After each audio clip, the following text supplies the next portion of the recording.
You were about 4 years in the industry. You were really getting tired of the scene, questioning what the future would look like for you. And you go across the street from where you were living, and you go into the bank. And something so we might think insignificant happened to you that would change your mindset and change your life. Tell us about that. Yeah, so I always would put my check into the ATM or the drop box because there's a memo on the check that says what the check is for. So I didn't want to face that shame because I was humiliated. So that's the way I would normally deposit checks. This day, neither the ATM or the drop box was an option, so I had to face the teller. And it was a normal transaction and deposited normal hellos. And then I go to leave. And as I go to leave, it said, Joshua, can I help you? Joshua, is there anything I can do for you? And what was odd about that is that I was leaving. The transaction had already transpired. If it was the initial part of the conversation, it would have made sense. But what she didn't know is that I hadn't heard my real name in over a year. Because of that isolation and shame, I had stopped talking to my family. I had stopped talking to my friends. I had unfriended everyone that I actually knew and had an authentic relationship with from social media. So when she spoke my name, it shattered this reality that I had created. And I just felt every bit of the pain that I was trying to just push down deep into my soul. But that experience was the catalyst to you walking away from the industry. In fact, you spoke to the director, you said, I quit, I'm done. You sold everything you owned for the most part, gave it away, and you moved back to the hometown where your mom lived. Yeah, I ran home to mom. You ran home to mom, which is a great place to run. Which you hadn't done in a while because of the shame that you mentioned. But you talk about this new season that you entered into. A lot of people would think, well, this is great. You know, Josh has seen the light. It's all, unicorns and rainbows from this point on. But this actually started a very dark season in your life. Why was that?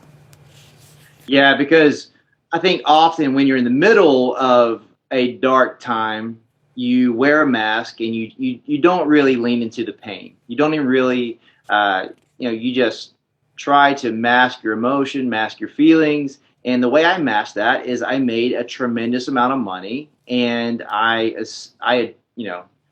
received a lot of affirmation. I traveled the world. So all these things would somewhat justify what I was doing. So if we remove all of those things and all of a sudden I'm working in a grocery store and I'm working at a gym, I'm working 2 jobs just to pay for the taxes on the year prior, all of a sudden that pain feels a lot more real. And all I have left is that shame and those memories and those nightmares. But then there was hope. Tell us about her. Tell us what was so special about meeting this young lady named Hope. Yeah, so I was working at a gym at the time, and she walks in, and I ask her, I'm like, hey, can I put your equipment away? She just finished, and she was like, no, I can do it myself. I was like, man, I'm in love with this girl. And then I asked her out on a date, and she said, no, maybe we can go for a run. And I was like, I don't like running, but okay. And then we go on this run, but leading up to that run, I had spent 2 years lying to people, trying to cover up my past. When I got out of the industry, I covered up my tattoos. I deleted my social media. I did everything I could to cover up that person that I was so ashamed of.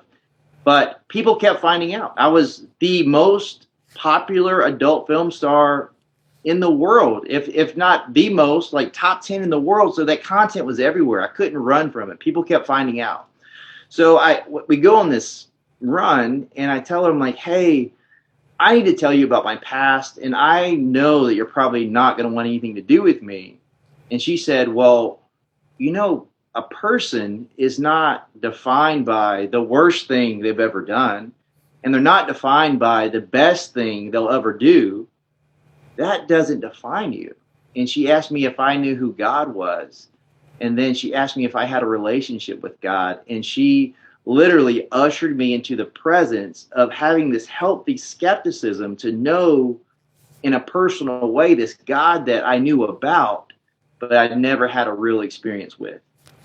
So Hope takes you to church, you hear a message, but there was a journey of healing that you had to go through. And tell us about how you found that healing and that freedom in this new relationship with Hope.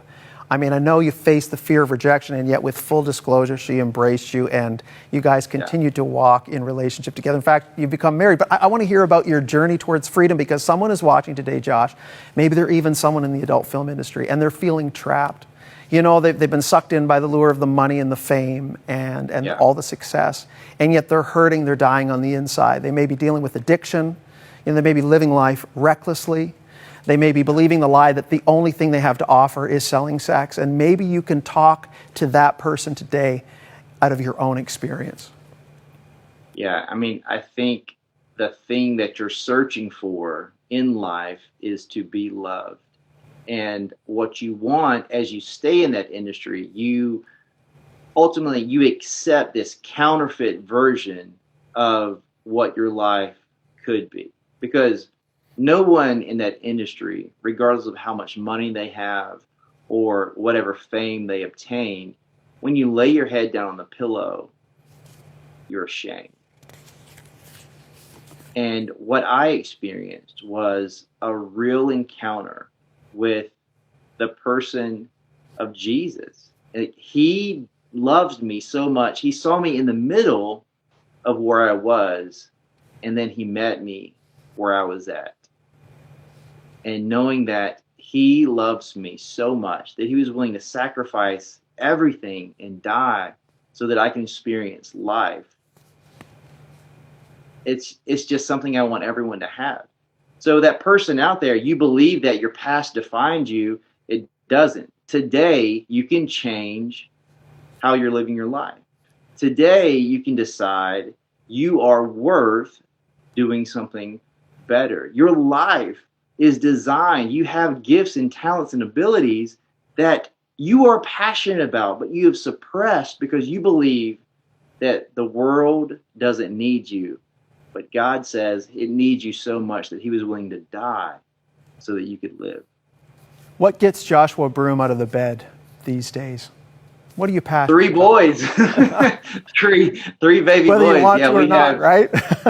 yeah, 5 a.m. Daddy. I love it. Yeah. We are the proud parents of three beautiful boys. We have a 3-year-old, an 18-month-old, and a 5-week-old. Little baby Judah was born about a month ago. And man, I just get excited every day because I get to do what I never thought possible. I get to share my experiences with others. I get to preach the gospel all over the world. And man, I never thought that my life would amount to anything because of the decisions that I made. But God saw me and met me where I was, and he radically changed everything that I thought that was true. There was absolutely a lot of rebuilding and destructing and destroying of the way that I saw myself and the way that I saw people. And that caused me to appropriate myself differently in the world. And man, that's just what I want people to know. Regardless of what you've done, it doesn't have to determine what you do next.